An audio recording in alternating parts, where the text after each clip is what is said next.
Hmm. BTW ini udah kelihatan kan ya? Kelihatan. Oke, langsung aku mulai aja ya. Jadi untuk materi UAB sendiri itu kan sebenarnya virus sama jamur ya.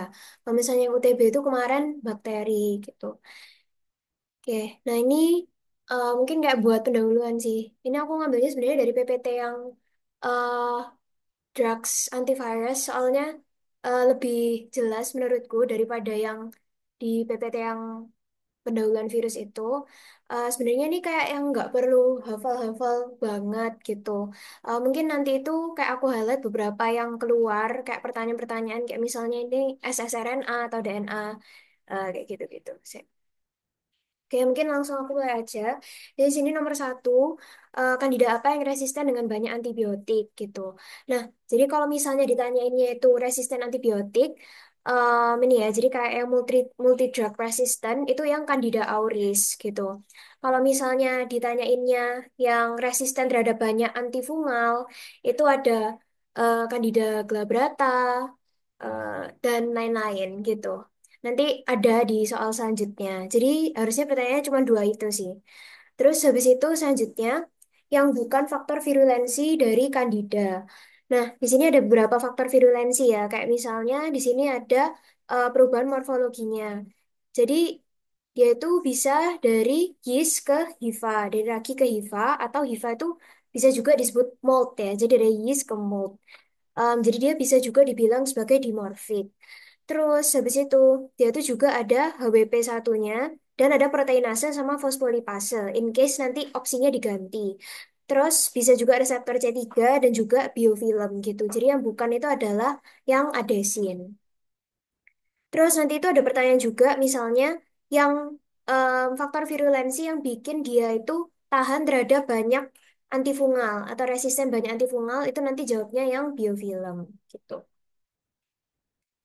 Nah, terus habis itu selanjutnya di sini ada SARS-CoV-2. Jadi SARS-CoV-2 yang termasuk dalam VOC ini kecuali apa? Jadi di sini itu ingat dia tuh nggak ada E, jadi cuma ada alfa, beta, gamma, delta, terus langsung omikron. Jadi dia nggak ada yang varian epsilon. Jadi jawabnya yang epsilon.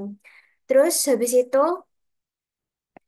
di sini yang ini nggak usah dihafalin lah ya, yang kayak strainnya dan seterusnya ini nggak usah. Terus habis itu pada pasien parakokidioidomikosis mengalami infeksi asimptomatik dan infeksi ringan. Nah, mungkin di sini aku izin jelasin sebentar.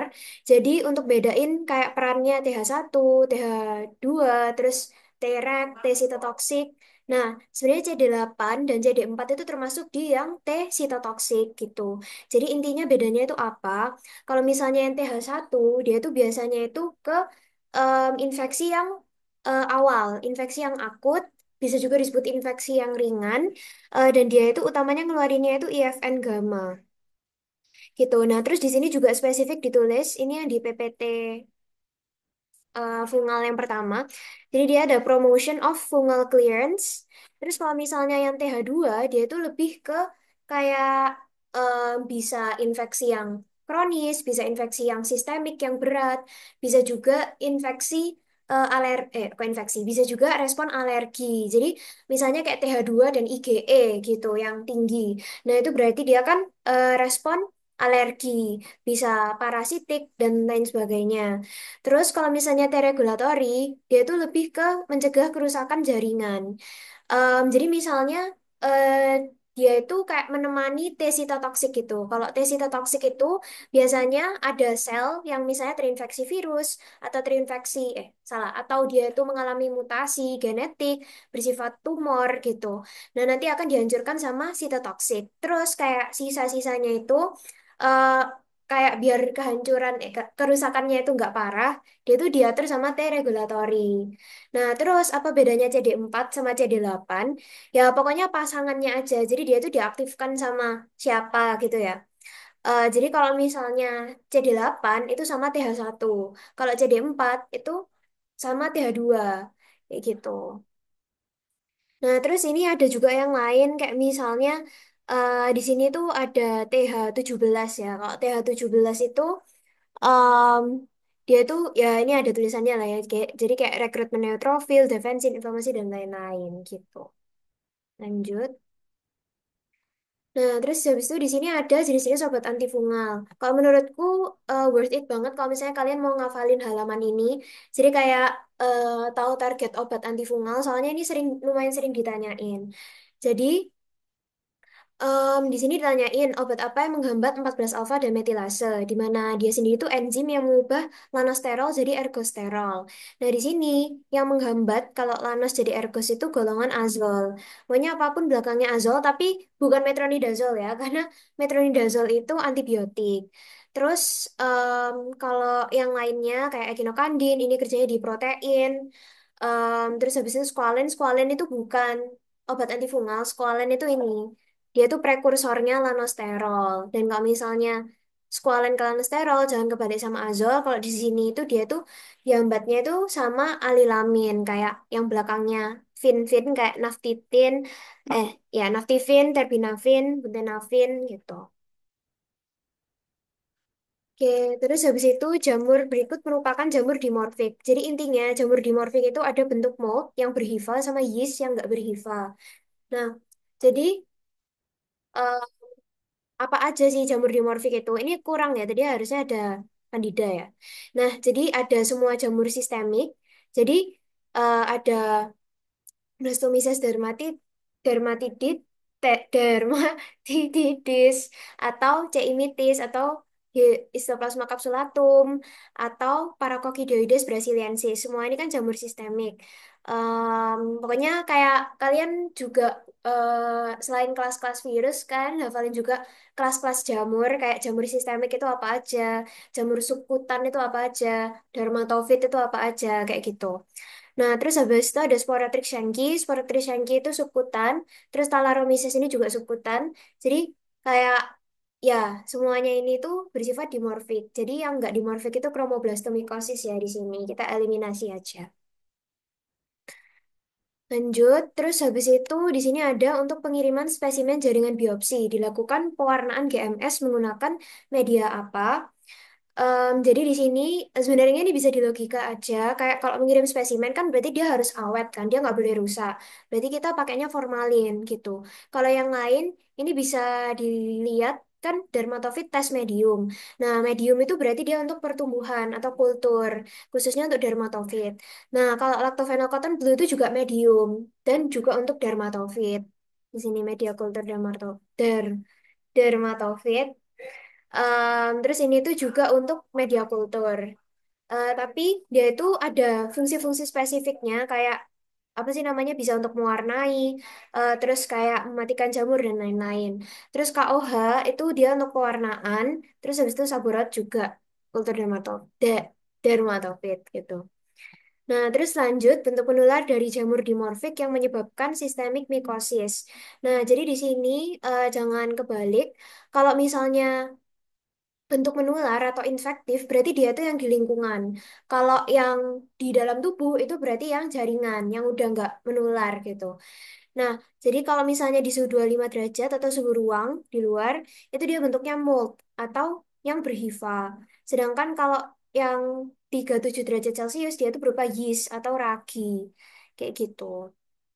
Kecuali C. imitis ya, dia kayak berupa spherul endospora. Jadi dia lebih ke spora sih daripada yeast ya. Jadi C. imitis yang beda. Lanjut. Eh, kenapa nggak spora? Mold itu hifa sih. Bahasa Inggrisnya, hifa kan ya guys? Jadi aku ngecek hifa sih. Kalau mold. Kalau spora harusnya spore sih. Tapi kayak cuman buat C. imitis. Tapi yang di jaringan gitu. Oke, mungkin aku lanjut dulu ya. Hmm, karakteristik yang bukan merupakan ciri virus. Nah, jadi ciri virus oke ada yang berbentuk filamen, itu benar, terus selalu berkata pada sel iya, karena dia maksudnya itu dia adalah obligat intraseluler, jadi dia itu harus memiliki sel inang atau induk gitu. Terus habis itu kok induk? Ya pokoknya sel inang gitu. Nah terus habis itu ada material genetiknya, itu bisa DNA, bisa RNA, terus nanti kebagi lagi. Ada yang di sDNA, terus ssRNA positif, negatif, dan lain-lain. Terus mikroba terkecil ini benar. Mungkin ada yang berpendapat kayak prion, prion itu kayak nggak termasuk kah? Nah sebenarnya prion itu, tadi aku cari, itu dia tuh sebenarnya lebih kecil dari virus, tapi emang karena dia tuh berupa protein, tapi dia tuh kayak protein yang mengalami mutasi gitu loh. Jadi dia tuh bisa infektif, tapi dia itu kayak nggak dibilang mikroba, jadi kayak tetap virus yang mikroba terkecil. Nah, jadi yang salah ini adalah yang selalu memiliki envelope, karena ada virus yang non-envelope, ada yang envelope gitu. Lanjut, yang tidak termasuk faktor berhasilnya PPRA, ini apa namanya antibiotik ya. Nah, jadi di sini itu ada beberapa komponen yang menentukan keberhasilan, tapi ini sebenarnya bisa dinalar karena kayak ya wes, yang paling nggak masuk akal kan jumlah pabrik ya. Jadi ya wes kita jawabnya jumlah pabrik penghasil antibiotik. Lanjut, nah di sini warna yang dihasilkan adalah pewarnaan GMS. Nah, ini tuh nggak jelas ya warna apanya, tapi harusnya ya warna jamurnya. Jadi kalau jamurnya di GMS itu meskipun namanya itu um, methenamate silver, warna silver gitu, tapi dia jadinya tuh tetap hitam atau coklat, terus backgroundnya light green. Kalau misalnya di H dan E dan atau hematoxylin eosin dan PAS, itu dia tetap sama warnanya bisa dibilang ungu atau magenta gitu. Pelayanan mikrobiologi klinik sangat penting pada PPRA. Salah satu peran penting bagi para klinisi. Nah, ini kita garis bawahinya adalah mikrobiologinya dan klinisinya. Nah, jadi ini meningkatkan penjualan ya nggak ada hubungannya ya. Menghitung biaya perawatan juga bisa meningkatkan penggunaan antibiotik bijak. Nah, ini sebenarnya nggak salah, ini tuh penting. Cuman itu tuh bukan perannya mikrobiologi klinik. Meningkatkan penggunaan antibiotik bijak itu bisa ketika dia itu sosialisasi ke masyarakat dan lain-lain. Perannya di situ. Kalau misalnya di sini tuh lebih ke untuk kepentingan surveillance bakteri resistannya. Gitu. Lanjut, obat anti jamur untuk infeksi Candida yang golongan resisten pada azol. Jadi kalau misalnya apa resisten pada azol itu kita bisa pakai ya ini ada pilihannya ya. Jadi ada flusitosin atau echinocandin gitu. Karena di sini nggak ada flusitosin, ya udah kita pakainya yang echinocandin yang belakangnya kayak fungin-fungin, kayak caspofungin, mikafungin gitu. Kalau miconazole ya tetap golongan azol, kalau metronidazole antibiotik, mupirocin juga antibiotik, squalene yang tadi untuk lanosterol. Nah, ini sama kayak yang tadi, cuma di sini oh ya, aku lupa jelasin kayak apa yang diaktifasi. Tadi kan kalau TH1 itu IFN gamma. Nah, kalau TH2 itu di sini ada IL-4, IL-5, sebenarnya ada tambahan ya kayak IL-6. Terus di sini ada IgE dan eosinofilia. Nah, dia ada reaksi alerginya, berarti TH2. Bagaimana kerja griseofulvin? Nah, ini jadi kayak tetap kalian hafalin yang slide ini tadi. Nah, kalau misalnya griseofulvin kan ke sini. Ini kan atau sentrial atau mikrotubul ya. Jadi dia menghambat mikrotubulusnya gitu. Kalau sintesis DNA berarti yang flusitosin di nukleus ini. Terus habis itu kalau sintesis ergosterol yang tadi azol, yang beta glukan itu yang ini yang beta ya. Ini beta glukan sintase. Terus habis itu menghambat sintesis kolesterol. Ini salah ya, soalnya kalau jamur itu nggak punya kolesterol. Kolesterol itu tapi dipunyai oleh, nah ini, eh salah, nanti ada soal selanjutnya. Kolesterol itu dimiliki oleh semua organisme multiseluler selain jamur. Jamur itu punyanya ergosterol. Berikut bukan merupakan PAMS pada jamur adalah, nah jadi di sini ada PAMS. Jadi intinya PAMS itu kayak dia tuh kayak reseptor dari oke, jadi dia itu adalah reseptor yang menerima sinyal kalau misalnya ada eh, molecular pattern gitu. Jadi kayak molecular changes. Jadi dia tuh kayak ya istilah intinya reseptor gitu. Nah, jadi di sini yang bukan merupakan PAMS di jamur, ini ada beberapa macam PAMS, tapi intinya adalah ya glukan, kitin, dan manan. Itu jadi beberapa jenis glukan, beberapa jenis kitin, beberapa jenis panan. Sini yang nggak ada adalah gliserol gitu. Tapi ada di organisme yang multiseluler yang lain kalau gliserol. Oke. Terus lanjut yang bukan mekanisme obat anti jamur ya pastinya menghambat sintesis kolesterol ya.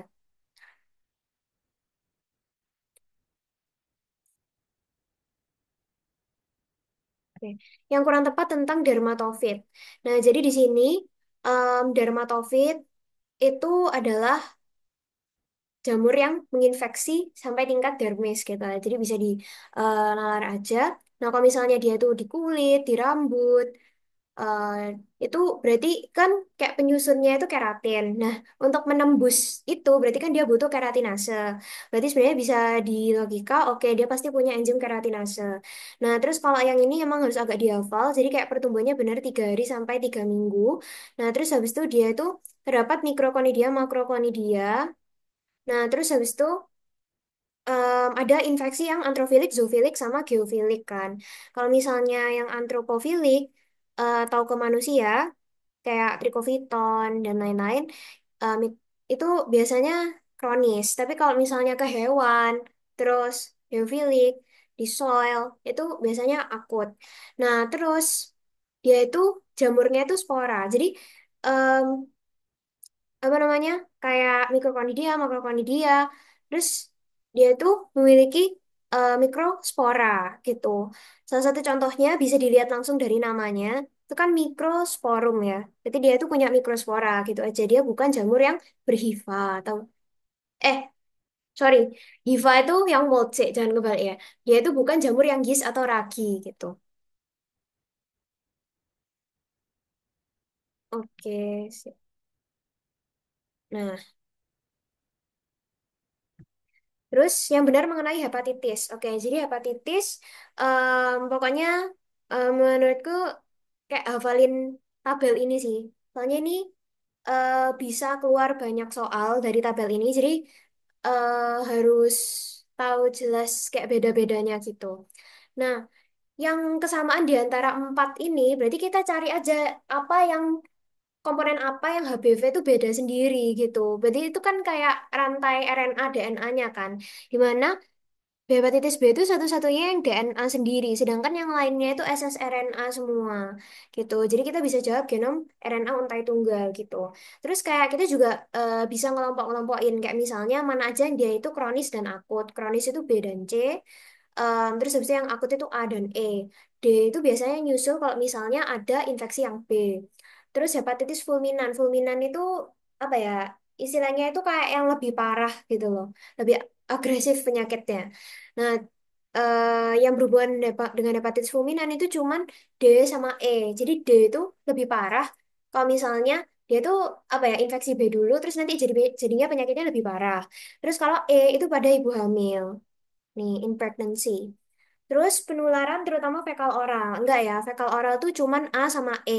Yang lainnya itu utamanya parenteral, tapi bisa vertikal. Vertikal itu dari ibu ke anak, ibu ke bayi, atau bisa juga seksual. Ya pokoknya dari cairan tubuh gitu. Nah, oke parenteral tadi udah, B dan C. Terus jamur yang ditemukan di dalam makrofag. Nah, ini kalau jamur yang di dalam makrofag itu Histoplasma capsulatum.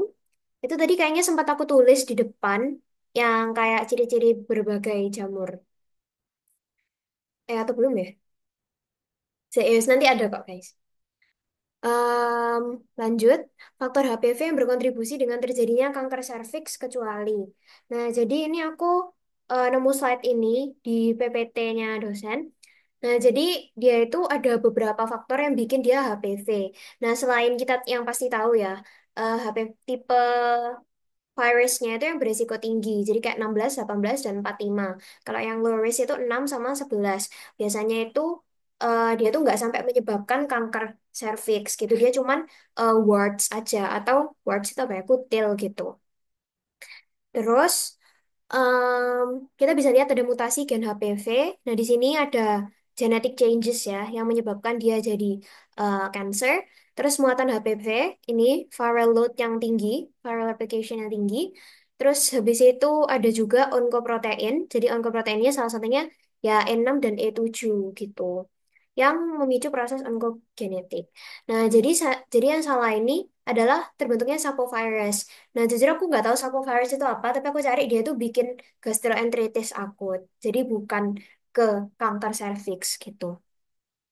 Oke, lanjut. Nah, ini gambar orang panuan. Nah, aku ini ngambil dari PPT. Jadi kalau misalnya panuan, kita langsung aja lihat, oh, berarti ini adalah jamur yang cutaneous gitu. Jamur yang superficial mycosis. Berarti ya dia yang bikin panuan khususnya adalah Malassezia ya, gitu. Nah, Malassezia atau Pityriasis versicolor eh kayak nama ilmiahnya panuan gitu. Ya, wis, pokoknya jamurnya Malassezia, ada Malassezia bulbosa, furfur, dan Sympodialis. Oke. Hmm, oh ya, ini nggak ada di pilihannya ya. Jadi dia bilangnya gambarnya backgroundnya hijau, terus ada cigar shape. Nah, kalau misalnya cigar shape, nggak ada pilihannya di antara jamur-jamur ini. Nah, ini harusnya itu Sporotrichshanki yang berbentuk cigar shape. Nah, terus kalau misalnya tanyain apa penyakitnya, sporotrichosis atau Gardner's disease. Biasanya itu paling sering menyerang di area ekstremitas, terutama tangan. Karena apa ya, kayak dia tuh dari tanah kan. Makanya namanya gardener's disease gitu. Terus,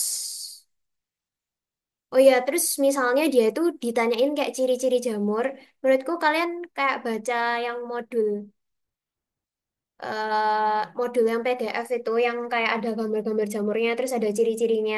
Karena pasti yang ditanyain, yang dikeluarin itu pasti yang kayak kita lihat di praktikum sih. Nggak mungkin kayak Malassezia kan kita nggak lihat kan. Trichofiton kita juga nggak lihat. Itu kayak nggak mungkin ditanyain ini apa gitu. Nggak. Oke, terus habis itu sama hafalin lagu jamur. Oke, terus blastomikosis tapi infeksi ringan. Tadi infeksi ringan itu TH1. Ini juga infeksi berat sistemik TH2. Cuman ini aku garis bawahi ya sebenarnya sama aja ya di jamur.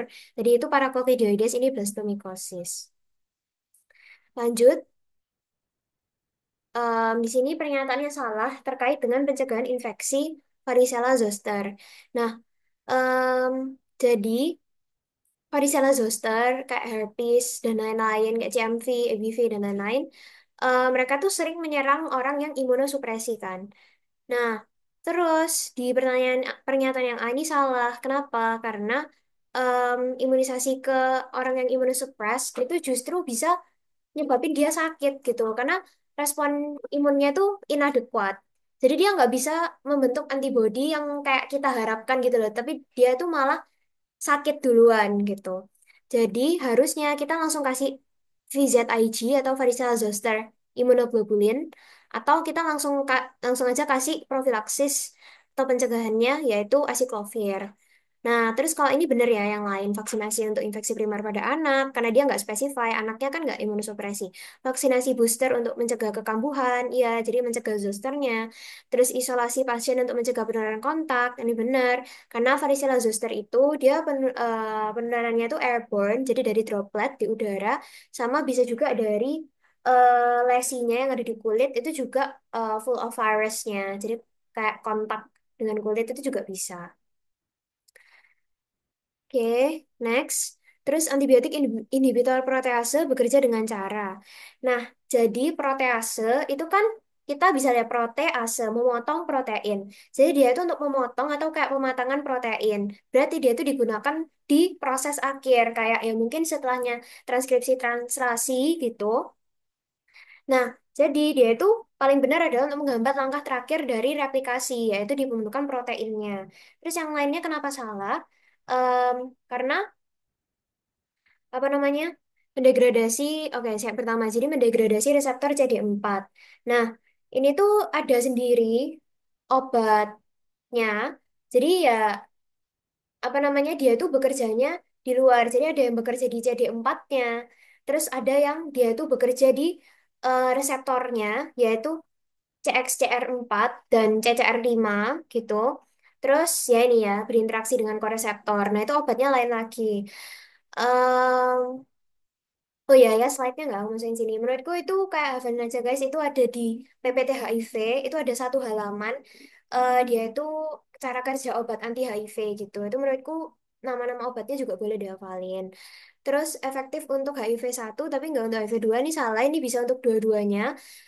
Apa ya, anggapannya inhibitor protease atau PI itu dia pilihan terakhir gitu. Kalau misalnya NRTI nggak bisa, NNRTI nggak bisa, ya udah kita langsung kasih PI. Oke. Oke. Terus selanjutnya infeksi rotavirus. Nah, kalau misalnya rotavirus ini kan dia bikin diare ya. Dia bikin diare berat. Nah, berarti dia itu kayak dari GI, dari mukosanya GI. Nah, jadi dia itu bisa dari ini ya, kita lihat juga dari fekal oral, dari makanan minuman yang terkontaminasi gitu. Nah, jadi ini benar-benar benar. Nah, terus yang infeksi pada host yang belum vaksin. Sebenarnya ini itu general untuk semua virus ya. Soalnya pasti kalau misalnya dia belum vaksin terus terinfeksi virus itu ya dalam jumlah yang cukup ya pasti sakit gitu kan. Jadi ya ini semua benar. Lanjut.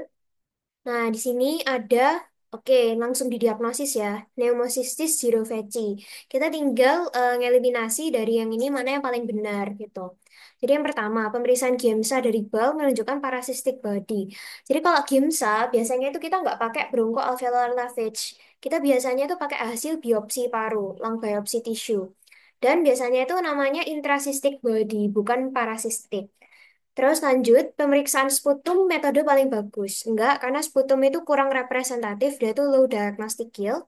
Pemeriksaan GMS menunjukkan adanya kista. Sebenarnya ini nggak salah, karena di PPT-nya itu ada gambarnya. Kayak GMS itu bisa nunjukin kista gitu, tapi dia kayak nggak spesifik. Kayak intrasistik atau parasistik dan lain-lain gitu.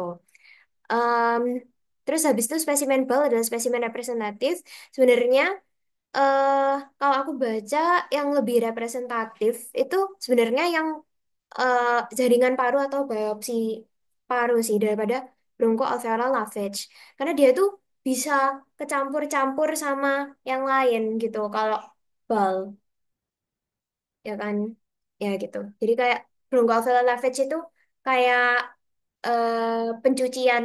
Maksudnya kayak dia itu dicuci gitu loh. Jadi kayak isi dari bronchoalveolarnya itu kita bisa ambil. Itulah intinya. Ding. Jadi yang paling benar di sini juga ada di PPT itu pemeriksaan HI jaringan paru menunjukkan honeycomb appearance. Lanjut. Manakah yang bukan merupakan faktor infeksi jamur kandida? Oke, jadi jamur kandida itu dia itu sebenarnya flora normal, tapi dia bisa menginfeksi kalau orangnya itu immunosuppressed. Immunosuppressed itu kalau misalnya kondisinya itu gimana? Misalnya transplant organ, terus habis itu menjalani kemoterapi, terus mengonsumsi antibiotik itu bukan immunosuppressed sih, lebih ke flora normalnya itu kayak dibunuhin kan sama antibiotiknya. Akhirnya kompetitornya hilang, akhirnya jamurnya bisa menginfeksi. Terus yang lainnya misalnya kayak penggunaan prednison kan kortikosteroid atau dia itu penderita diabetes itu juga imunodefisien atau imunosuppress. Nah, yang nggak ada hubungan penggunaan kateter juga bisa ya. Jadi kandida pada saluran pada genitalia itu bisa. Nah, terus habis itu yang nggak bisa itu menurutku yang obat antivirus sih. Soalnya em, apa ya kayak virus itu bukan eh, kompetitor utamanya jamur.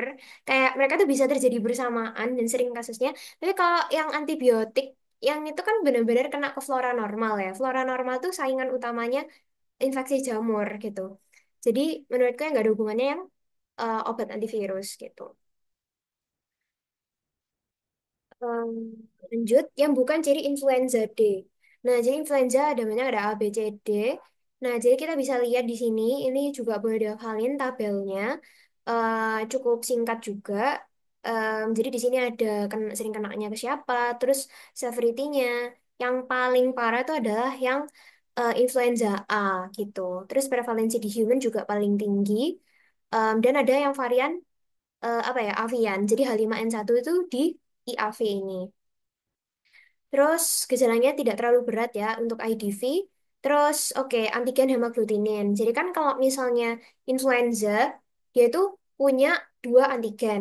Kan tadi kayak aku bilang H5N1. Itu ada H sama N. H itu hemaglutinin, N itu neuraminidase. Nah, terus beberapa antigen hemaglutinin yang dia itu non patogenik itu H1 sama H16. H1 tuh misalnya di H1N1. H1N1 itu flu musiman, bukan flu burung. Jadi dia itu yang ringan gejalanya. Terus kalau yang patogenik itu contohnya H5 sama H7. Contohnya di H5N1. Itu kan sangat parah. Intinya gitu. Terus umumnya menginfeksi hewan ternak. Ini, jadi dia tuh nggak menginfeksi manusia. Ya, jadi yang salah ini menyebabkan penyakit pada manusia pasti. Dan reseptornya itu nggak sama. Karena influenza A itu reseptornya itu khusus. Ada alpha 23SA sama alpha 2,6SA. Nanti aku juga jelasin bedanya apa, siapa tahu keluar soalnya.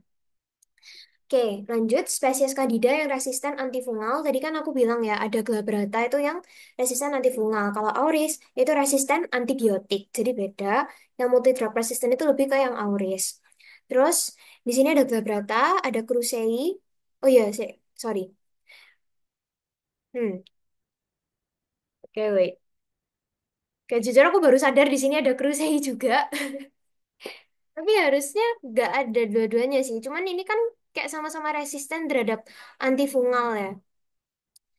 Sebenarnya guys, kayak kalau di breakdown, aku baru baca lagi ya. Candida auris itu kan tadi juga resisten amphotericin kalau kalian ingat.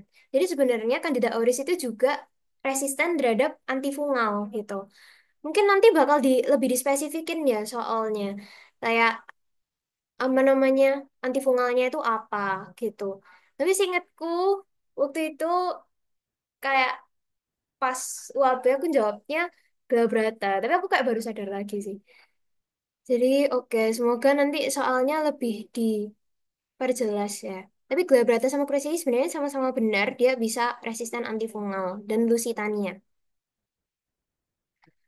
Oke, nah ini yang bedanya.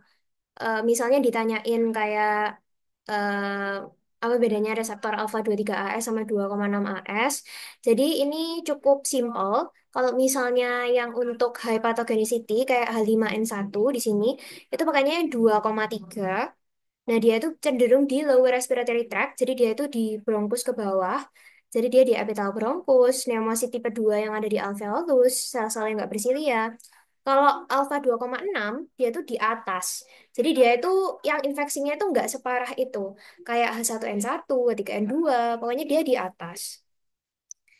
Oke. Jadi mungkin kayak siapa tahu ditanyain reseptor yang spesifik untuk upper respiratory tract atau kayak gimana lah gitu. Terus lanjut ada Tuan Firmansyah, 45 tahun, penerima transplant organ, kontrol ke dokter dengan keluhan demam batuk sesak. Oke. Oh ini ini nggak perlu anu ya guys, soalnya ini kan langsung ya menyatakan positif pneumonia, positif CMV, berarti CMV pneumonia. Udah, langsung aja. Oke, infeksi EBV dapat merusak sel, termasuk infeksi apa? Nah, menurutku ini juga boleh kalian hafalin, tapi sebenarnya ini tuh bisa dinalar gitu. Kalau mau, kalian bisa hafalin aja kayak jenis-jenis virusnya, kayak lytic infection, persistent infection, terus latent, transforming, sama abortif. Udah itu aja. Kalau yang merusak sel, dia tuh lisis. Terus apa bedanya sama abortif? Abortif kan kayak merusak atau menghancurkan ya. Iya, dia merusak, tapi yang dirusak itu bukan selnya secara langsung, tapi fungsi replikasi genomnya. Jadi dia itu setelah terinfeksi ini, maka dia kayak the viral genome replication may not, eh, salah, kebalik. Dia itu maksudnya adalah fungsi replikasi virusnya yang nggak bisa gitu. Jadi abortif itu bukan dia yang merusak hostnya, tapi hostnya yang merusak fungsi replikasinya dia. Itu abortif gitu. Kalau laten resistant transformasi ya nanti kalau nggak salah ada contoh soalnya. Bentar. Oh ya, kalau kecepatan bilang ya guys. Lanjut. Seorang pasien HIV berumur 41 tahun menolak terapi antiretroviral. Didiagnosis terinfeksi P. gyrovesi atau ya pneumocystis carini. Hal yang paling mungkin terjadi adalah, nah, jadi kita breakdown satu-satu. Yang pertama, tidak lagi menjadi kandidat HA. RT. Ini sebenarnya kalimatnya agak rancu karena eh oh wait, oh enggak sih, sorry, aku salah baca. Jadi dia kan emang pasien HIV ya, tapi dia itu nggak mau menerima terapi antiretroviral. Padahal pasien HIV itu harus menerima HAART. Jadi HART itu apa? Yang dia tuh ada NRTI, NNRTI, PI yang tadi aku bilang di awal. Nah, harusnya dia tetap menerima itu. Jadi harusnya dia masih menjadi kandidat. Terus berisiko tinggi terkena kanker paru-paru. Aku baca di PPT itu kayak nggak ada tulisannya terkait dengan kanker paru. Terus mungkin mengalami penurunan viramia plasma, salah. Harusnya viramianya tinggi ya. Karena ya dia kan tetap HIV kan. Kayak P0VC-nya itu nggak ngaruh ke HIV-nya dia, dia tetap HIV. Jadi nggak ada penurunan viramia plasma. Terus habis itu tidak dapat menerima pengobatan lebih lanjut, ya salah juga. Malah justru dia harus menerima HART ditambah dengan anti jamur. Jadi kemungkinan yang paling mungkin terjadi adalah mungkin dia itu sel TCD4-nya di bawah 200 gitu. Karena kembali lagi P0VC itu lebih sering menyerang orang yang imunodefisien gitu. Oke, lanjut. Metode uji diagnostik untuk mengonfirmasi ada tidaknya virus avian influenza. Oke, jadi kita langsung aja. Kalau misalnya komplementer itu nggak bisa dipakai, biokimia itu nggak bisa dipakai untuk virus, jadi A sama E nggak bisa. Terus habis itu kita lihat, di sini ada molekuler, antibody, antigen. Antibody itu nggak bisa, karena sebenarnya bisa, tapi dengan catatan dia tuh harus udah pernah terinfeksi sebelumnya, jadi udah ada antibodinya. Kalau dia itu baru kena, itu kayak nggak inklusif ke pasien yang baru kena. Jadi daripada pakai antibody ataupun antigen, kita prefer molekuler dan apalagi sensitivitasnya itu lumayan tinggi gitu. Ya, cukup tinggi untuk molekuler. Nah, kita lanjut juga, ini juga ada metode untuk deteksi. Jadi kalau yang tadi kita pakai molekuler untuk ada atau enggaknya, di sini spesifik, kita pengen tahu jumlahnya. Nggak cuma pengen tahu ada atau enggak. eh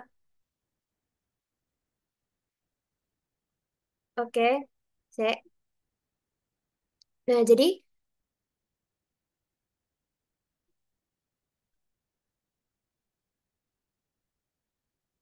oke udah. Nah, jadi metode uji virologi untuk mengetahui jumlah kuantitatif itu adalah plaque assay atau hemagglutination assay. Nah, sebenarnya kalau nanti ada pilihan plaque assay, kayak belajar plaque assay, tapi kalau misalnya nggak ada, ya udah hemagglutination assay. Sebenarnya hemagglutination assay itu agak beda, dia itu ada di slide yang lain, tapi dia tetap bisa bedain kuantitatifnya, cuma lebih spesifik yang ini. Nah, terus yang lain gimana? Elisa itu cuma tahu ada antibodinya apa enggak, dia itu ada virusnya atau enggak tahu jumlahnya. Western blot cuma tahu jumlah proteinnya. PCR itu dia sebenarnya kuantitatif, tapi ini kan spesifik yang infeksius. Nah, PCR itu dia nggak bisa bedain, ini dia tuh infeksius apa enggak virusnya. Terus kalau flow cytometry, kalian mungkin masih ingat di PK, eh, flow cytometry itu untuk mengetahui jumlah sel. Jadi dia tuh semua sel dihitung, nggak cuma virus doang. Jadi nggak spesifik. Jadi kita pakainya yang assay, yang E. Yang salah mengenai P. gyroveci. Nah, jadi ini P. gyroveci lagi atau Nemasiti carini lagi. Nah, jadi dia itu unik ya. Jadi ini khusus untuk gyroveci doang. Nggak ada jamur lain yang kayak dia. Jadi dia itu sebenarnya nggak punya ergosterol. Tapi dia itu masih punya glukan sama kitin. Jadi dia itu masih dianggap sebagai jamur gitu. Padahal dia tuh kayak juga punya punya rRNA gitu. Jadi ya udah kayak mirip kan sama virus. Cuman dia punya bukan sama kitin. Jadi masih digolongkan ke jamur. Jadi dia nggak punya ergosterol. Oke, lanjut. Mengapa antifungal drug sulit dikembangkan? Ini singkat aja, morfologinya mirip dengan sel manusia. Gitu. Jadi dia juga punya membran sel. Dia juga punya kayak ya gitu lah pokoknya. Jadi kayak lebih mirip ke sel manusia kan. Nah kalau misalnya yang lain ya salah. Karena ya fungi nggak memiliki dinding sel itu eh apa ya, yang lain itu kayak nggak ngaruh ke kenapa dia sulit dikembangkan. Kenapa morfologi mirip dengan sel manusia sulit dikembangkan? Ya karena takutnya dia bakal ngerusak sel manusia juga. Gitulah intinya. Oke. Hmm. Oh, ini udah ya tadi faktor yang menyebabkan dia tahan antifungal itu yang biofilm. Terus di sini ada perawat 38 tahun. Dia tuh HbsAg positif, HbAg positif. Perawat tersebut itu kena apa gitu. Nah, jadi sebenarnya dari PPT ini kalian juga bisa belajar dari yang PPT mungkin nanti tak kirimin screenshotannya aja. Itu ada di PPT PK deh kalau nggak salah. Pemeriksaan hepatit pemeriksaan hepatitis. Jadi kalau misalnya AG positif, HBS AG positif, HbAg positif kenapa, terus anti HBS dan lain-lain. Jadi lebih spesifik. Cuman di sini kita cuman perlu merhatiin, oh dia dua-duanya masih positif. Dia tuh baru kena infeksinya. Berarti dia kita bisa jawab terinfeksi HBV. Udah itu aja. Kalau HIV itu salah. Harusnya yang kita deteksi adalah anti HIV, bukan HBE. Ya mungkin ini maksudnya HBEAG, tapi HBEAG itu punyanya HBV. Sudah divaksin HBsAg dari orang yang positif HBV nih? Enggak. Hepatitis akut dan menular, hepatitis kronis. Kalau misalnya dia itu udah kena hepatitis, dia itu kita bisa lihat di bawah sini. Nih, jadi ada mild hepatitis, ada chronic hepatitis. Harusnya HbEAg-nya itu udah negatif dan udah punya anti HbE gitu. Oke, mungkin nanti coba aku kayak yang gambar yang lebih jelas. Oke, lanjut dulu. Pasien HIV dengan gangguan sensorik dan motorik, bla bla bla. Nah, ini kita langsung lihat aja kata kuncinya, ruang kosong. Kapsul ruang kosong itu kan Cryptococcus neoformans ya. Jadi, yaudah kita hafalin aja kayak ciri-ciri dari masing-masing jamur ini, kayak Aspergillus gitu. Sudut hifa 45 derajat, Chromoblastomycosis sclerotic bodies, Candida albicans jam bentuk positif, Paracoccidioides brasiliensis, eh ada bentukan kemudi kapal kayak gitu. Terus di sini lanjutnya salah mengenai rabies. Oke, jadi rabies virus ini dia juga punya keunikan. Jadi rabies virus dia itu nggak masuk ke darah. Dia sama sekali nggak pernah masuk ke pembuluh darah. Dia itu masuknya lewat neuromuscular junction, langsung ke saraf, langsung ke pusat, dari pusat menyebar lagi ke perifer. Jadi, dia itu nggak akan merangsang respon imun yang sekuat kalau misalnya virusnya masuk ke darah. Jadi, dia nggak akan ada badai sitokin, kayak dia nggak akan ngeluarin banyak L1, L6, dan lain-lain yang muncul kalau misalnya infeksi akut, kayak gitu. Yang lainnya benar, dia bisa saraf sensoris motoris, terus inkubasinya 2 sampai 3 minggu, terus ya dia termasuk zoonosis atau dari hewan.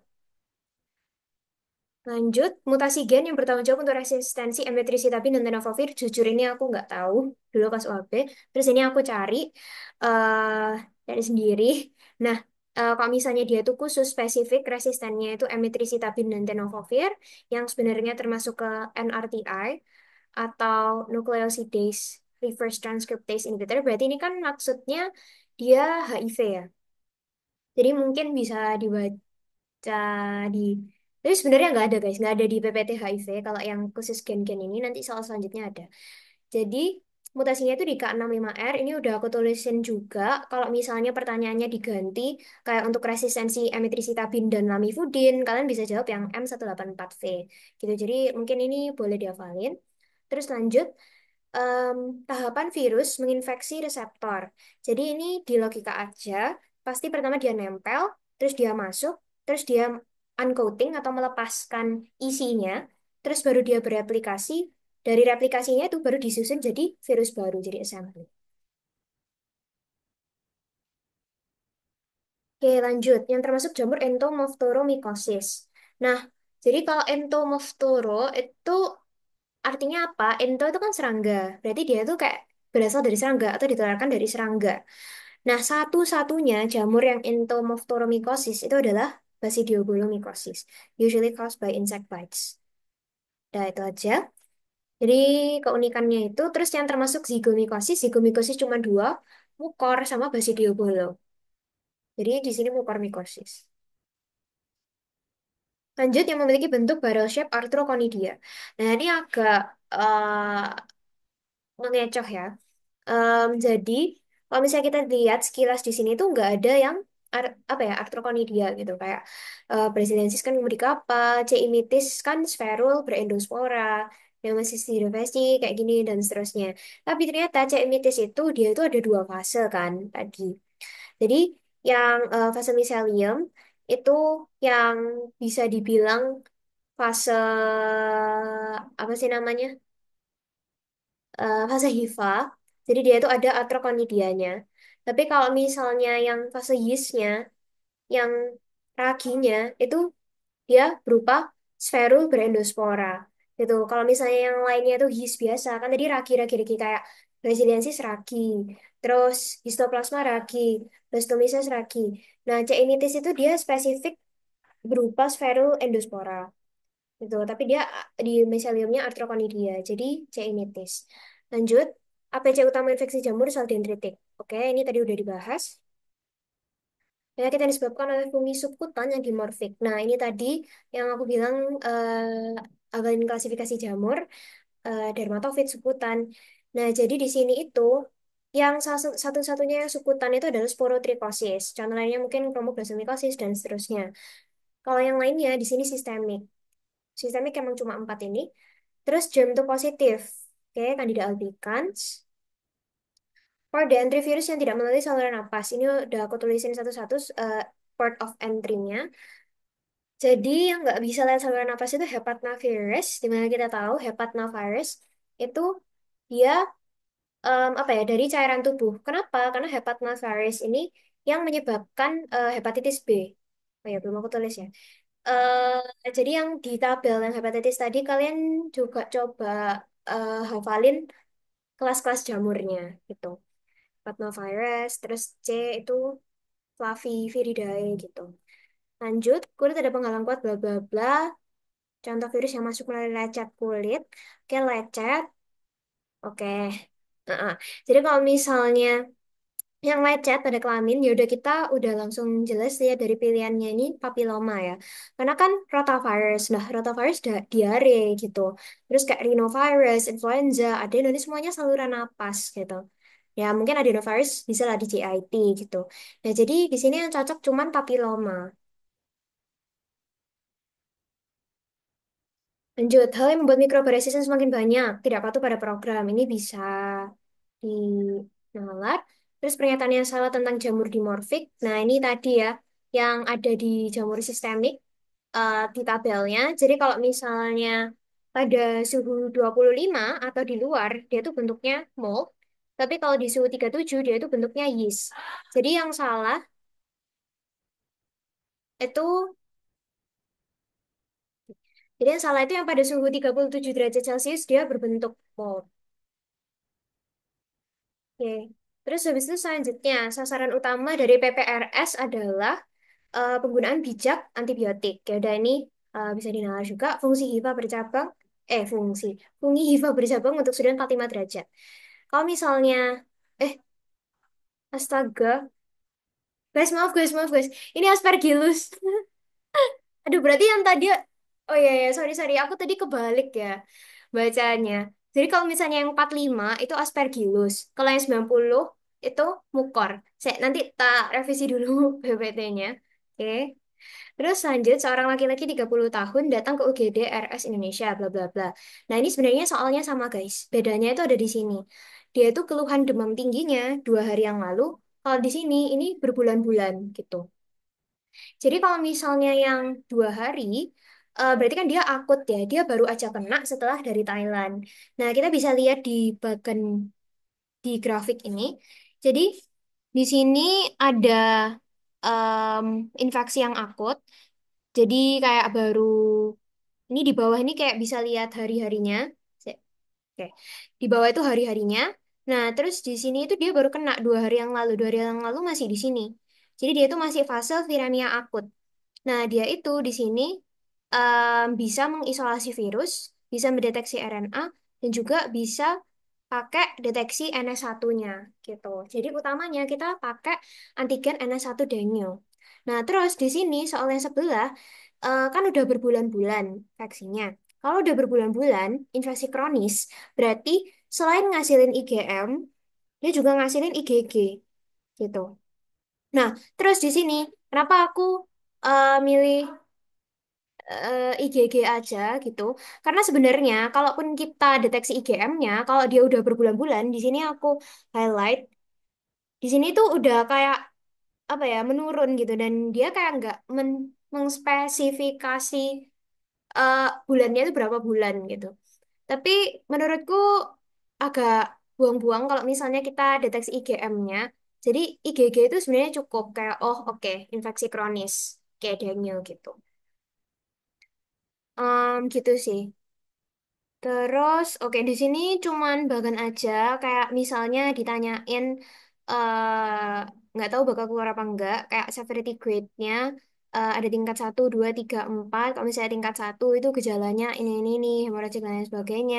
Terus tingkat 2 itu udah ada koagulopatinya, gumpalan, terus ada DIC.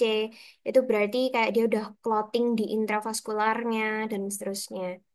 Severe bleeding-nya itu baru di tahap yang keempat. Nah, terus ini ada yang menarik juga dari Daniel. Jadi dia tuh ada yang namanya demam pelana kuda. Artinya dia tuh tinggi dulu awalnya, terus sempat turun banget, terus habis itu naik lagi. Terus habis itu sembuh gitu.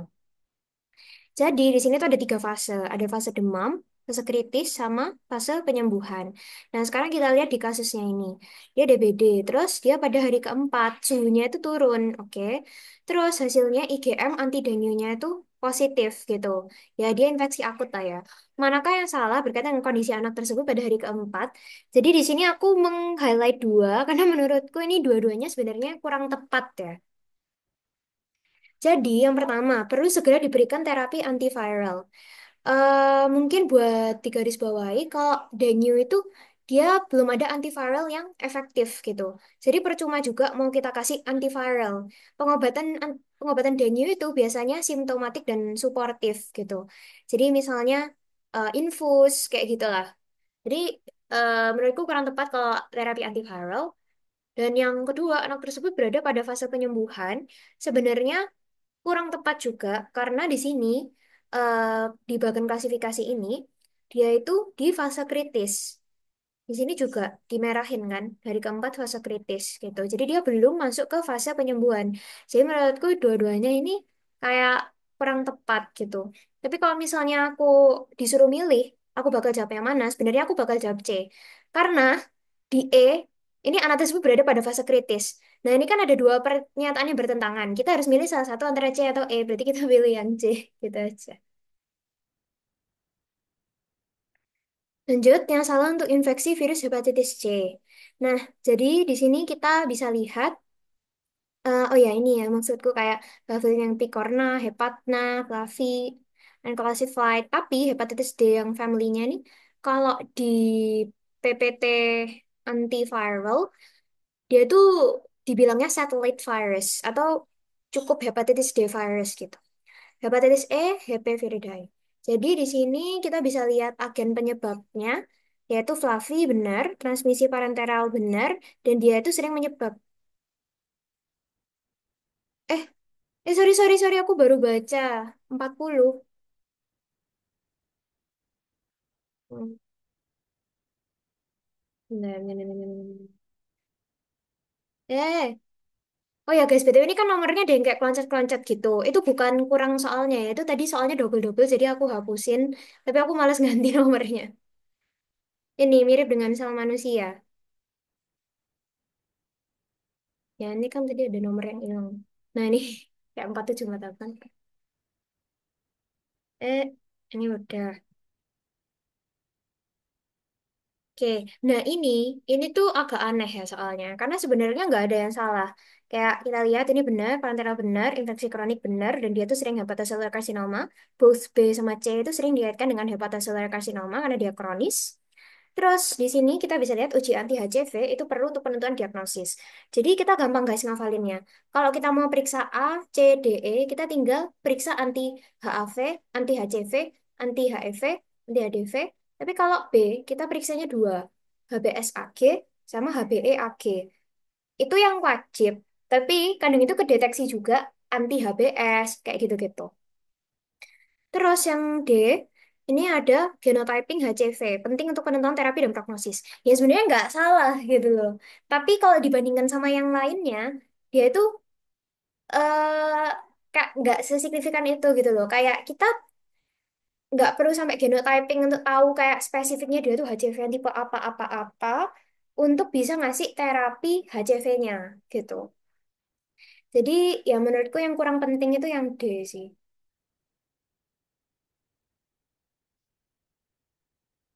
Oke, lanjut. Obat yang digunakan untuk mengobati HCV, di sini ada dua, ada Deltavir, Sofosbuvir. Sumpah ini jarang dipakai, tapi kita eliminasi. Jadi aciclovir itu kan untuk herpes virus, aciclovir, ganciclovir, adefovir, terus metronidazole itu antibiotik. Jadi kita pakainya yang 2 dan 4. Lanjut, manakah dari berikut ini yang benar tentang virus HEV? Nyenyenyenyenyenye. Nah, ini kita lihat di sini. Jadi persebarannya dari fekal oral, benar. Infeksi akut, benar. Jadi kalau kronis BC, akut AE. Nah, strukturnya ssRNA benar, semua RNA kecuali B. Berarti yang paling... eh,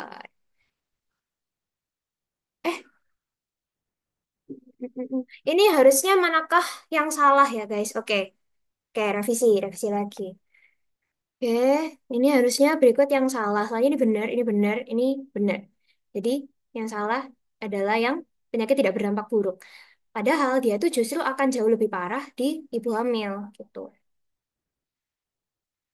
Oke, lanjut. Pasien datang dengan keluhan demam. Diduga penyebab utama infeksi adalah virus HIV. Berikut ini yang salah tentang virus HIV. Jadi di sini adalah HIV dapat diobati dengan antivirus. Nah, pernyataan yang lebih tepat itu sebenarnya bukan diobati. Karena kan ya emang kita bisa ya menangani HIV dengan menggunakan HA-ART yang NRTI, NNRTI, PI. Tapi dia tuh nggak bisa full sembuh gitu loh. Dia tuh hanya mengurangi progresivitas dari penyakit HIV itu. Sedangkan yang lainnya ini benar. Tapi kalau misalnya ada pernyataan yang lebih salah, ini kan nggak lengkap ya guys. Jadi ya mungkin yang itu ya jawabannya.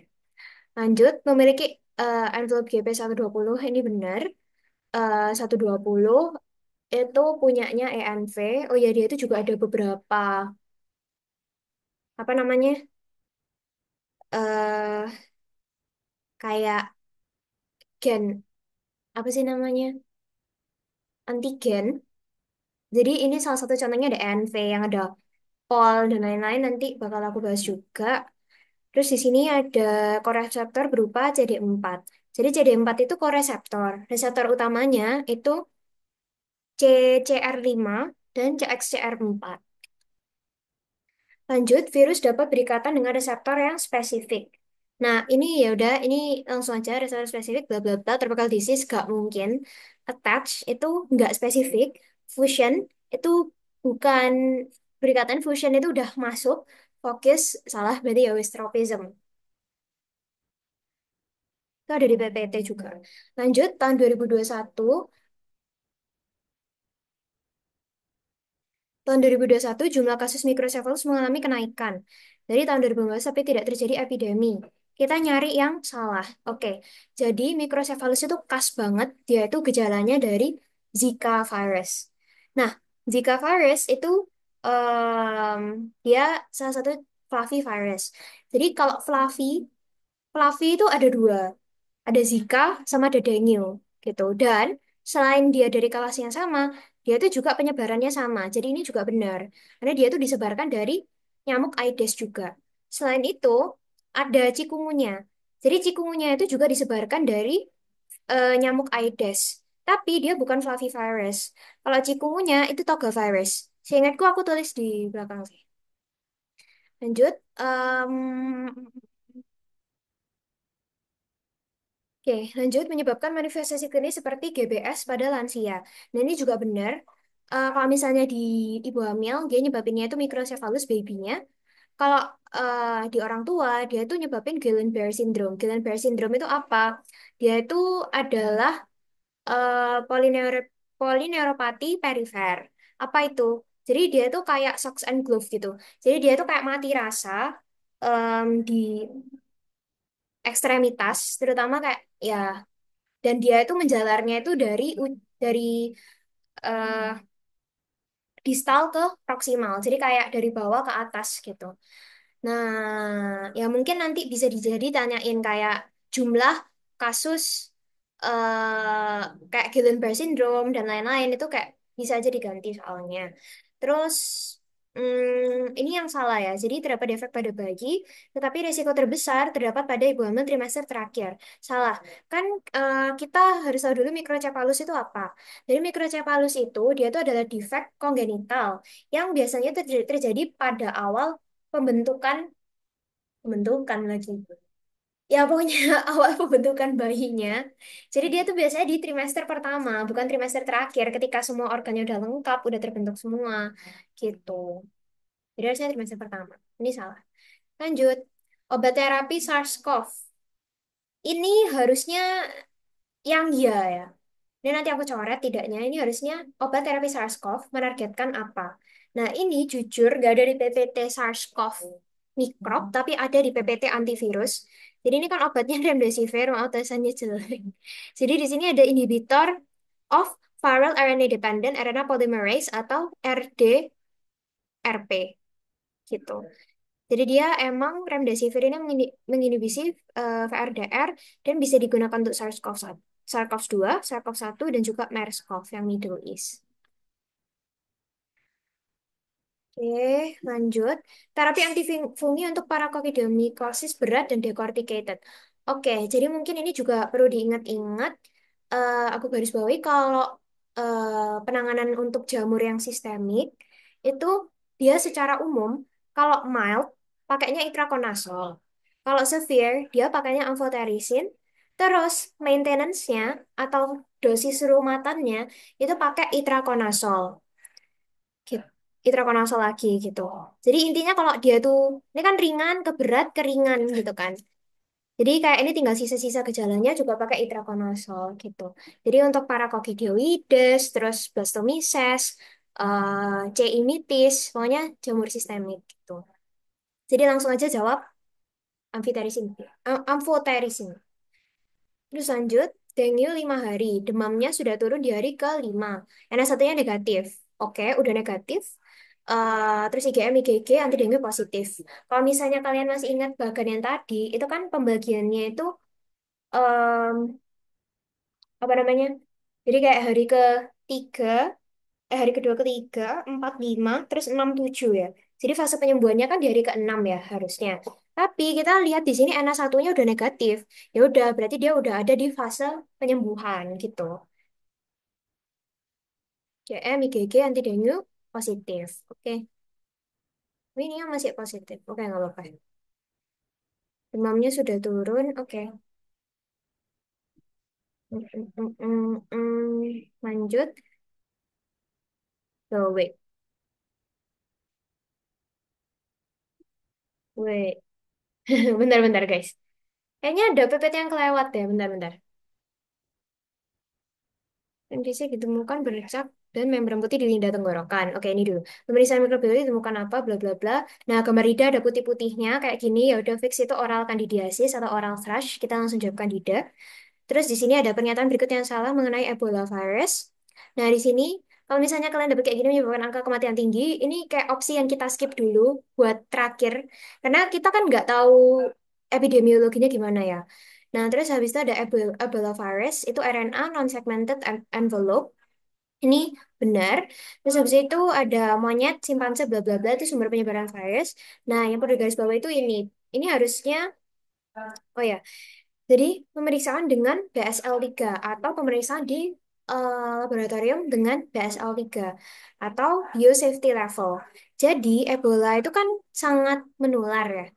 Dia itu bisa menular dari airborne disease, dari udara. Jadi em, kita tuh harus di biosafety level yang tingkat 4. Dimana dia tuh kayak tingkat isolasinya, terus kayak keamanan laboratoriumnya itu kayak lebih tinggi daripada yang BSL-3 gitu. Jadi sebenarnya yang salah itu adalah yang BSL-3 gitu. Wait, kayak ada yang kelewat ya? Ada yang belum aku jelasin soalnya.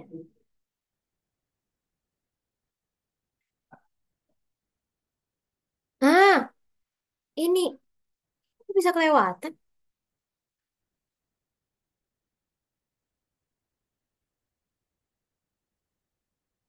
Oke.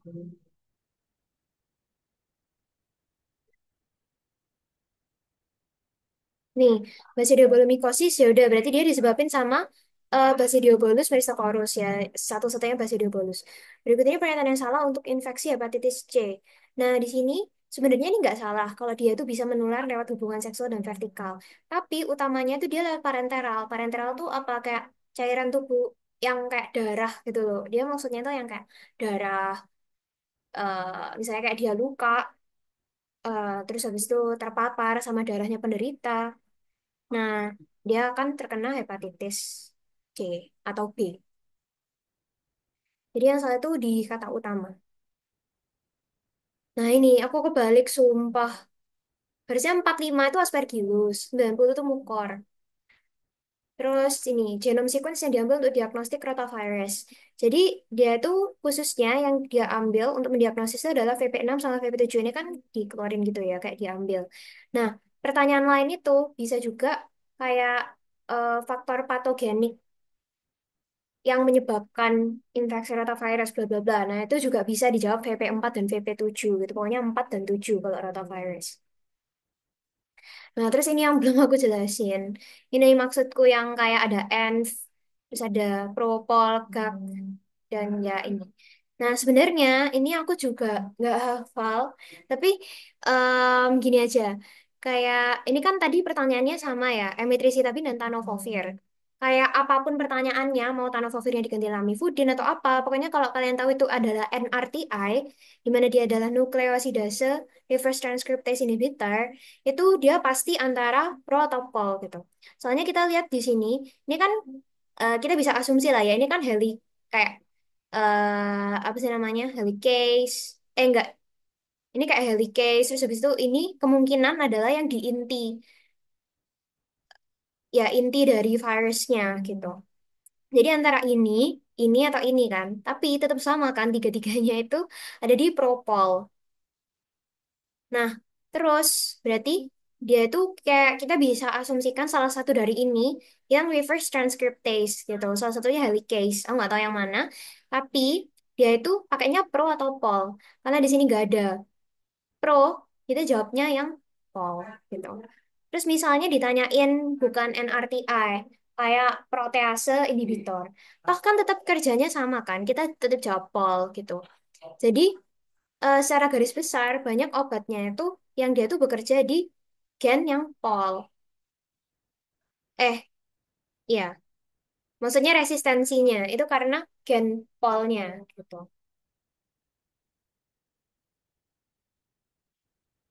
Ya, ini kayak harus memahami grafik dulu ya. Kalau kayak ENF itu biasanya dia di GP120, GP41.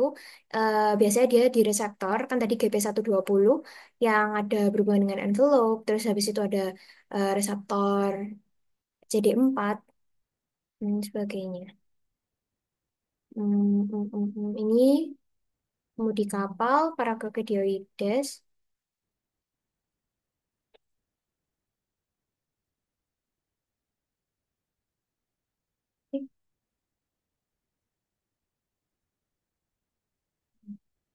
Oke, lanjut. Apa yang dilakukan pada pasien ini?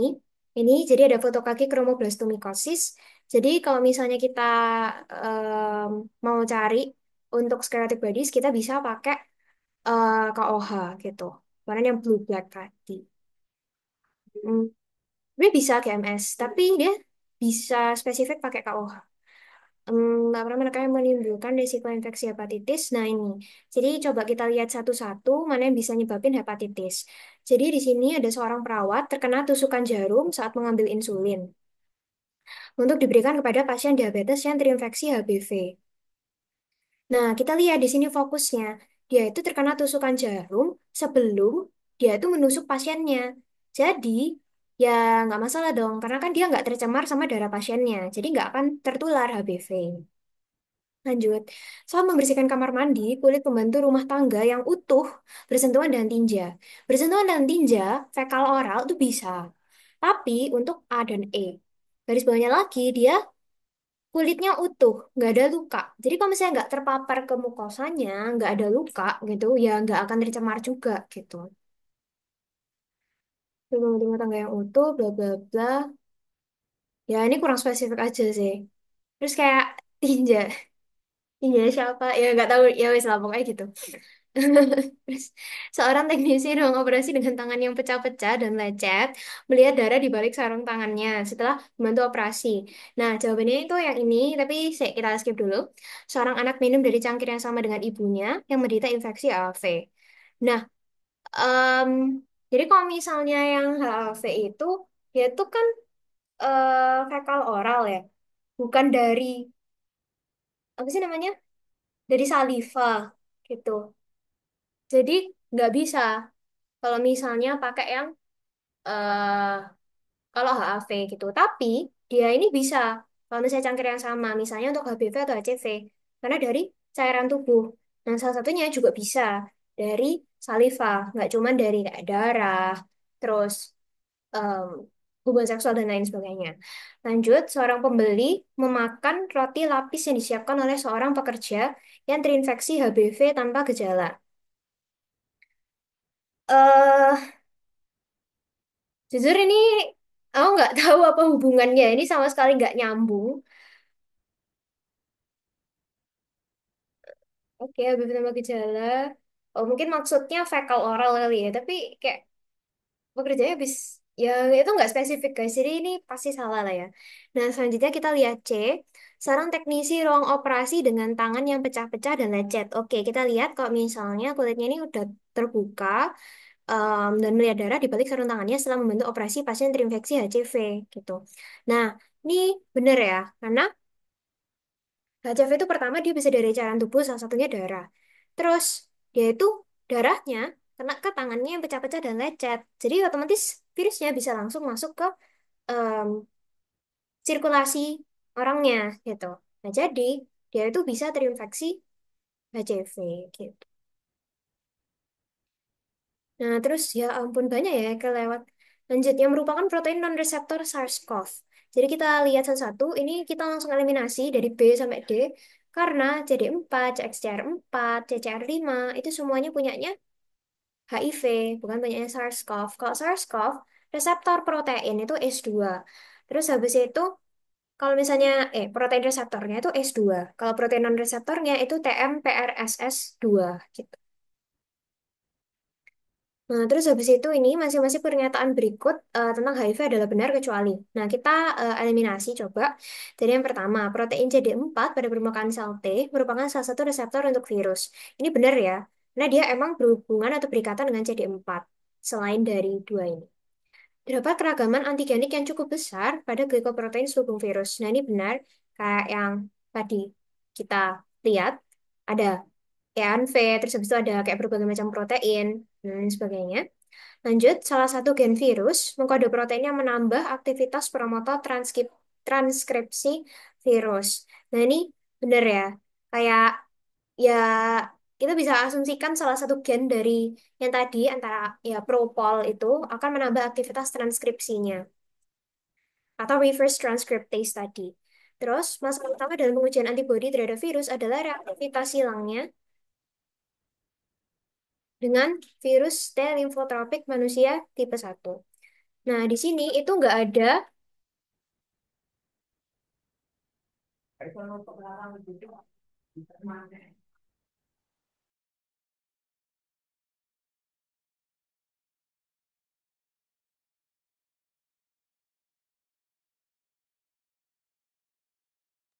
Oke, sorry. Nah, jadi selanjutnya, masalah utama dalam pengujian antibodi terhadap virus adalah reaktivitas hilangnya dengan virus T limfotropik manusia tipe 1. Nah, jadi yaitu nggak ada reaktivitas hilang sama T limfotropik manusia tipe 1 gitu. Sebenarnya kayak masalah utama pengujian antibodinya itu bukan reaktivitas hilangnya, tapi dia itu bisa dorman kan virusnya. Jadi saya harusnya aku nunjukin bagannya juga, tapi intinya dia itu tinggi di awal. Jadi infeksinya itu menyebab apa ya, viremianya itu tinggi di awal gitu kan. Terus habis itu ada respon tubuh, ada respon terhadap infeksi akutnya gitu. Jadi intinya orangnya ini sakit lah. Terus habis itu awalnya virusnya ini jumlahnya turun dulu. Tapi sering berjalannya waktu karena semakin banyak virus-virus yang sebelumnya udah dibuat itu merusak si sel CD4-nya ini, maka em, virusnya ini kayak naik lagi gitu. Jadi sebenarnya susah dideteksinya itu adalah karena dia tuh ada fase dormannya, di mana di saat itu sebenarnya antibodinya itu kayak udah turun gitu loh, kayak respon tubuh imun tubuh itu udah turun. Jadi susahnya itu bukan reaktivitas silang. Hmm, terus ini nggak ada opsinya di compile, tapi kita coba lihat. Ada riwayat merokok, ada riwayat batuk, terus habis itu sputumnya kehijauan, ada nodul, spesimennya bal. Nah, kita bisa eliminasi mungkin ya dari pilihannya, kita bisa eliminasi dulu mana yang dia tuh sistemik. Setelah kita ketemu mana aja yang sistemik, kan ada 4 tuh, histoplasma capsulatum, blasto, C. imitis, parakokidioides. Nah, kita bisa lihat, ini kan ada nodul. Nodul, terus habis itu di sini ada celah lebar juga. Nah, itu kan berarti blastomises gitu. Jadi blastomikosis. Sebenarnya dari celah lebar ini kayak langsung ketahuan ya kayak blastomises ya bercelah lebar. Jadi ini jamurnya Blastomyces celia atau Blastomyces dermatitidis. Cara membedakan spesies-spesies Candida melalui teknik yang ada warnanya. Ini maksudnya mungkin yang dia tuh kandidanya itu beda-beda warna ya. Jadi di sini itu ada teknik kromogenik atau krom agar. Jadi dengan krom agar kita bisa lihat kayak C. cruzi warnanya itu merah atau pink.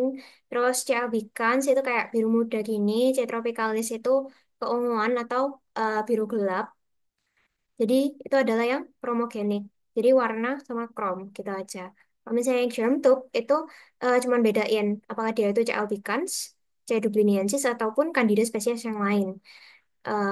Jadi dia kayak nggak bisa spesifik, cuman tahu oh ini C. albicans gitu. Kalau ini kan spesifik ya. Terus HE ya HE cuman kelihatan doang. HE bahkan kayak nggak kurang jelas ya kalau HE. Terus ada KOH 10% itu juga jarang dipakai. Biasanya di chromoblastomycosis. Hmm, hmm, hmm, hmm. Nah, ini antigen penyebab patogenitas rotavirus sama 4 dan 7. Nah, terus ini ada infeksi menyebabkan herpes berlama-lama menginfeksi. Sini herpes infeksi laten ya. Terus apa bedanya sama infeksi persisten? Kalau laten, dia tuh sempat hilang gitu. Tapi kalau persisten, dia tuh infeksi terus. Kayak ngeluarin terus, beraplikasi terus. Kalau infeksi laten itu ada periode di mana dia tidak beraplikasi.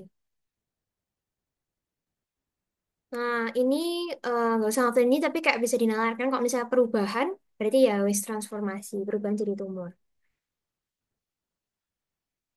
Jadi tadi kayaknya keluar semua ya, kecuali abortif kayaknya belum keluar soalnya. Nah, ini lagi. Harusnya aku kelompokin sama soal yang tadi ya. Jadi ini ada virus dengue sejak 2 hari. Oke, 2 hari. Tapi dia ada riwayat dengue 3 tahun. Jadi sebelumnya sudah pernah terkena dengue. Nah, tes apa yang kurang membantu? Kita lihat satu-satu. Antigen NS1. Oke, kita butuh. Karena dia diduga 2 hari yang lalu kena dengue. NS1 muncul ketika infeksi akut. IgM juga muncul ketika infeksi akut. Kita butuh A dan B. Terus yang C, IgG yang meningkat. Kenapa? Menurutku ini kurang membantu karena dia itu punya riwayat dengue 3 tahun. Jadi mau dia kena dengue 2 hari yang lalu ataupun nggak kena dengue 2 hari yang lalu, dia IgG-nya tetap ada, tetap tinggi gitu. Karena dia udah ada riwayat dengue-nya gitu. Jadi IgG-nya pasti tinggi. Jadi kita nggak perlu tes IgG lagi gitu. Orang pasiennya kan juga tahu kan dia ada riwayat dengue. Nah, terus habis itu yang lainnya ya setelah ini kurang lebih sama PCR sama culture virus, kita bisa tahu ada virusnya apa enggak. Dan PCR kita bisa tahu kuantitatif. Culture virus juga. kuantitatif, yang black assay.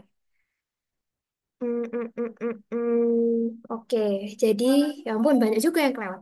Pasien datang dengan keluhan demam dengan kelemahan otot, bla bla bla, cikungunya. Mana yang salah tentang cikungunya? Tadi aku sempat singgung juga kalau Fluffy itu cuma dua, cuma Zika sama Dengue. Dua-duanya dari Aedes. Cikungunya juga dari Aedes, tapi dia Toga viridae gitu. Ini yang lainnya benar ya, encephalitis. Jangan kebalik juga antara cikungunya sama Zika. Kalau Zika itu mikrosefali sama GBS. Kalau cikungunya itu encephalitis. Meskipun sama-sama saraf ya.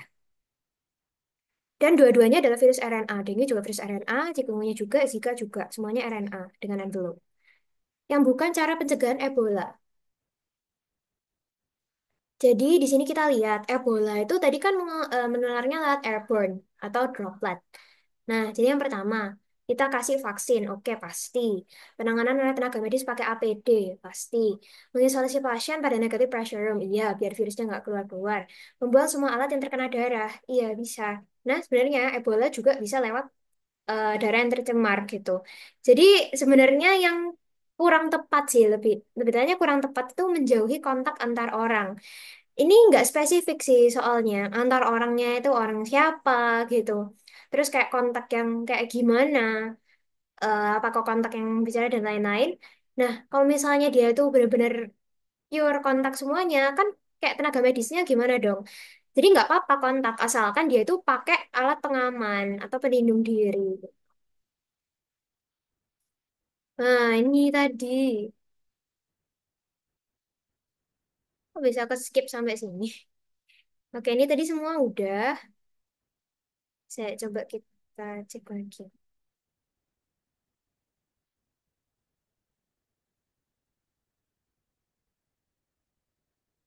Hmm.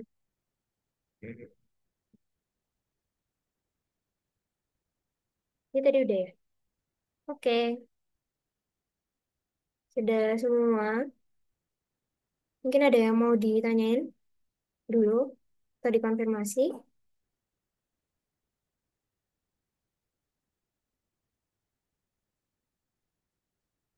Permisi Alexa. Iya, Tadi yang untuk eh, pendeteksi SARS-CoV-2 itu apa ya?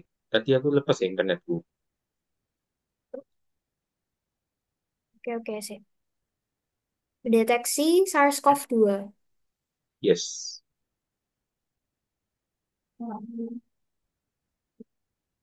Eh,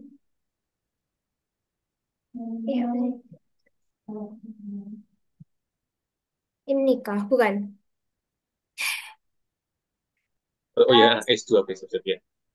Siap. oh, bener. Oke. Pasti. Mm-mm. Mungkin ada lagi yang mau nanya.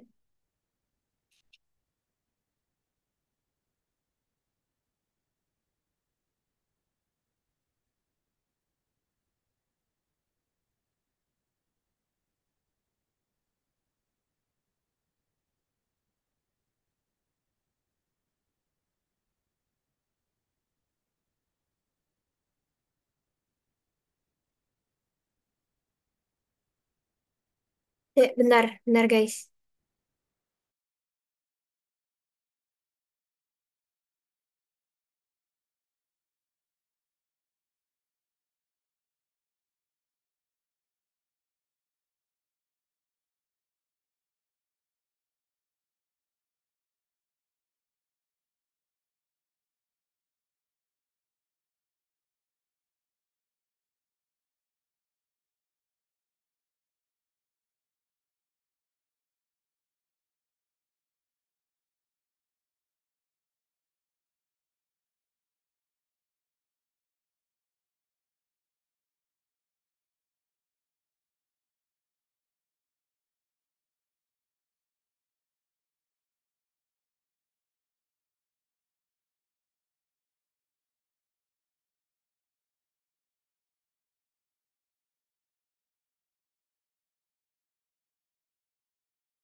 Oke guys, ini udah selesai buat yang UAB-nya.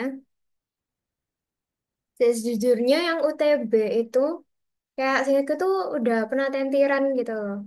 Dan udah pernah di post di YouTube juga. Kayak kalian tetap mau.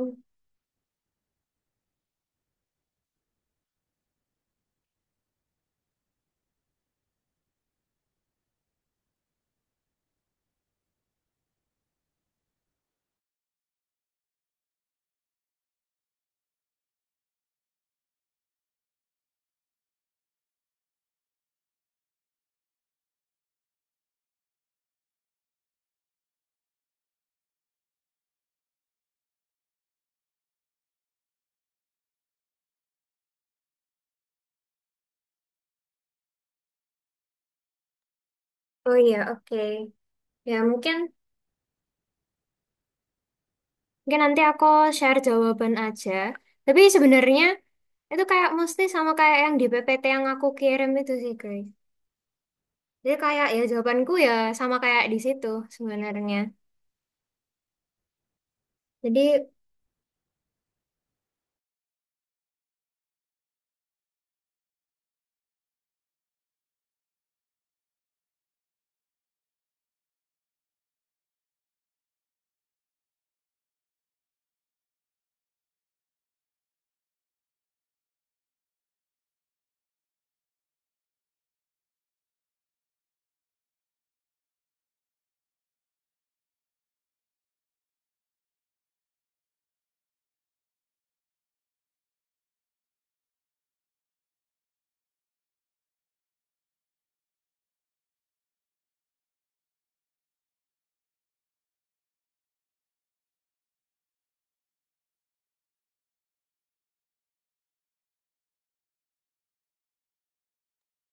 ya jadi mungkin ini aku end ya eh buat Zoom nantirannya biar kalian bisa nge-review lagi dari soal-soalnya juga. Terus misalnya nanti ada yang mau ditanyain, kayak soal yang mau ditanyain langsung PC aku aja nggak apa-apa. Oke, sama-sama. Makasih, Lex. Sama-sama. Makasih, Lex.